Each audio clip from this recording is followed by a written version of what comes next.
ஹெல்த்தியான பிரேக்ஃபாஸ்ட் தான் இந்த வீடியோவில் பார்க்க போகிறோம். வாங்க வீடியோக்குள்ளே போகலாம். இன்றைக்கி நம்ம செய்ய போகிறது ரெட் ரைஸ் அடை. டோமினோஸ் ஸ்பெஷலாக சூப்பரான ஆஃபர் போயிட்டு இருக்குது. ஸ்க்ரீனில் தெரிய கூப்பன் கோடு போட்டிங்கன்னா உங்களுக்கு ஆஃபர் கிடைக்கும். இப்போ அடை எப்படி செய்யுதுன்னு பார்க்கலாம். அதுக்கு ரெட் ரைஸ் எடுத்துக்கோங்க. ஒரு ஆழாக்கு எடுத்திருக்கேன். நெக்ஸ்ட்டு ஒரு ஆழாக்கு இட்லி அரிசி எடுத்திருக்கேன். இப்போ எல்லாமே ஊற வைக்க போகிறோம். நெக்ஸ்ட்டு பருப்பு எடுக்கலாம். துவரம் பருப்பு எடுத்திருக்கேன். நெக்ஸ்ட்டு கடலை பருப்பு. பருப்பு எல்லாமே அரை அழகு தாங்க. நெக்ஸ்ட்டு பச்சை பயிறு எடுத்திருக்கேன். இது அரை அழகு தான். நெக்ஸ்ட்டு பச்சை பயிறு எடுத்திருக்கேன். இது ஆட் பண்ணிக்கோங்க. உளுத்தம்பருப்பு அரை அழகு மிக்ஸ் பண்ணிக்கோங்க. வெந்தயம் ஒரு ஸ்பூன் போட்டால் போதும், இல்லை ரொம்ப கசக்கும். இப்போ நல்லா மிக்ஸ் பண்ணிக்கலாம். தண்ணி ஆட் பண்ணிக்கோங்க. இப்போ நல்லா 6 to 7 hours ஊற வைக்கணும். 7 மிளகா எடுத்துக்கோங்க. தண்ணி போட்டு தனியாக ஊற வச்சுக்கலாம். குண்டு மிளகா தாங்க எடுத்திருக்கேன். அப்போ தான் காரம் கரெக்டாக இருக்கும்.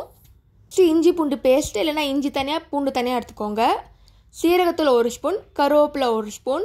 இப்போ மிக்சியில் அரைக்கலாம். மிளகா, இஞ்சி பூண்டு, கருவேப்பிலை, சீரகம் நல்லா அரைச்சிக்கோங்க.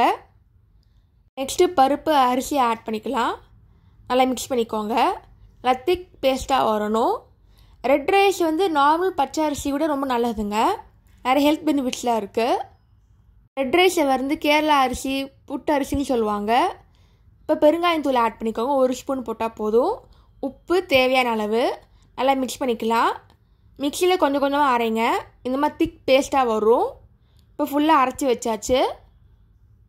நல்லா திக்காக இருக்கணுங்க. இது ஃபர்மெண்டேஷன்லாம் தேவையில்லை. நெக்ஸ்ட்டு சுட வேண்டியது தான். தோசைக்கல் எடுத்துக்கோங்க. எண்ணெய் ஆட் பண்ணிக்கலாம். இப்போ தோசை சுட வேண்டியது தான். நல்லா முறியலாகவே வரும். லைட்டாக எண்ணெய் ஆட் பண்ணிக்கோங்க. திருப்பி போடலாம். இது மாதிரி செவந்துடும். ஒரு ஹெல்த்தியான ரெட் ரைஸ் ரெடி ஆகிடுச்சு. நீங்களும் ட்ரை பண்ணி பார்த்துட்டு எப்படி இருக்குன்னு சொல்லுங்கள். இந்த மாதிரி சிம்பிள் ரெசிபி யூடியூப் சேனலில் போட்டிருக்கேன். அதையும் மறக்காமல் செக் பண்ணி பாருங்கள்.